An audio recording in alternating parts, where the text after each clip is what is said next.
আমাদের বাসায় এই ডিমের চপটা আমরা খুবই মজা করে সবাই খাই। আর এই রেসিপিটা হচ্ছে আমার বাবা হচ্ছে এইভাবে হচ্ছে চপ বানাতো, আর আমরা এটা খেতে খুবই পছন্দ করতাম। যদিও বাবা এইভাবে ডিম দিয়ে বানাতো না, লাইক ভিতরে স্টাফিংয়ের ডিম দিত না, তারপর আমি হচ্ছে বাবারটা মিক্স করে নিজেরটা একটু মিক্স করে তারপরে বানালাম। তো এখানে ডিম সিদ্ধ আর আলু সিদ্ধ করে নিলাম। আর বিকালের নাস্তা হিসেবে এটা একদমই পারফেক্ট একটা রেসিপি।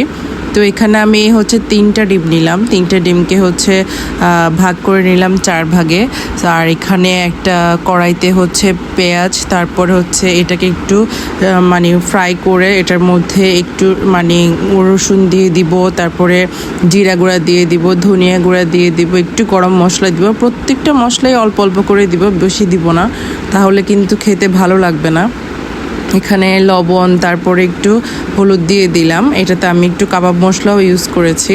তো এটাকে ভালো মতো যখন এটা মানে ফ্রাই হয়ে যাবে, মশলার কাঁচা গন্ধটা চলে যাবে, তখন আমি এখানে একটা ডিম দিয়ে দিব।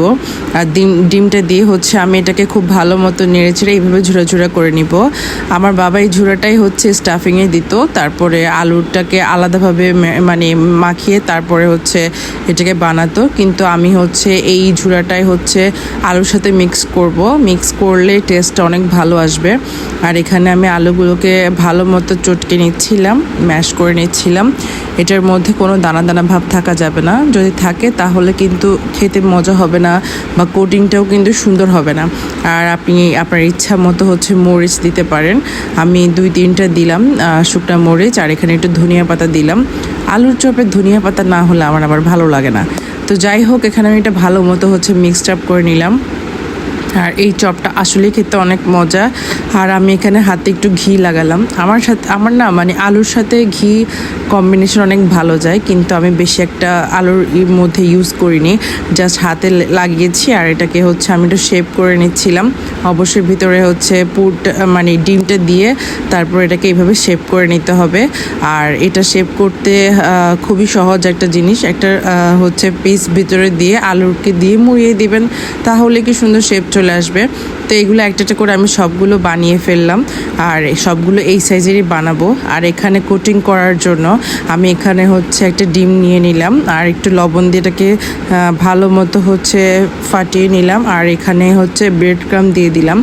দেখেন, আমি এক হাতে হচ্ছে ডিমের কোটিং করলাম, আর আরেক হাতে হচ্ছে এখানে আমি যে মানে বিস্কিটের গুঁড়ো থাকে ব্রেড ক্রাম্ব, সেটা হচ্ছে আমি আরেক হাতে করছি। যদি 2 হাতে করতে যান, মানে এক হাতে লেগে আরেক হাতে ডিম, আরেক হাতে ব্রেড ক্রাম্ব লেগে মানে 2 হাতে মিক্সড হয়ে যাবে।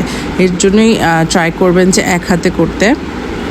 তো এখানে আমি দেখবেন একটু মানে এটার উপরে একটু মানে কাঁটা চামচ দিয়ে মানে ফুটা করে নিচ্ছিলাম, যাতে এটার মধ্যে কোনো রকমের মানে ফাটল না আসে যখন আমি এটাকে ফ্রাই করব। সো আমার ফ্রাই করা হয়ে গিয়েছে। এইরকম কালার আসলে, আর এটা খুবই মুচমুচে হয় খেতে, আর খুবই মজা লাগে গরম গরম খেতে। আমি একটা আপনাদেরকে কেটে দেখাচ্ছি। আর এটা খেতেও অনেক মজা, দেখতেও অনেক মজা। সো এটা আমরা ছোটোবেলা থেকে খেয়ে এসেছি। আমার বাবা নিজের হাতেই বানাতেন আমাদের জন্য। বাবার হাতে অনেক অনেক অনেক খেয়েছি এগুলো। আর কার এই রেসিপিটা ভালো লেগেছে অবশ্যই জানাবেন। Thanks for watching.